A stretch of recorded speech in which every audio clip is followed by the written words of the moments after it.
Are you tired of leads sitting with the wrong owner, slowing down your sales? Learn to reassign any lead in under 30 seconds. In this tutorial, I'll walk you through the exact steps to change a lead owner. We'll cover the Lead tab, the drop-down menu, and selecting the new user. Start by clicking on the Leads tab in the navigation bar.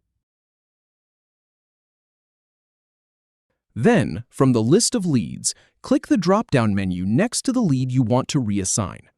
From that menu, select Change Owner to open the Owner Assignment dialog.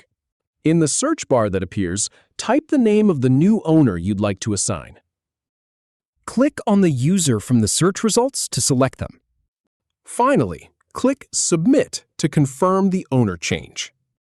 If you have any feedback or if any info is inaccurate, please leave a comment below. We'll do our best to answer or redo the video if needed. Thanks for watching.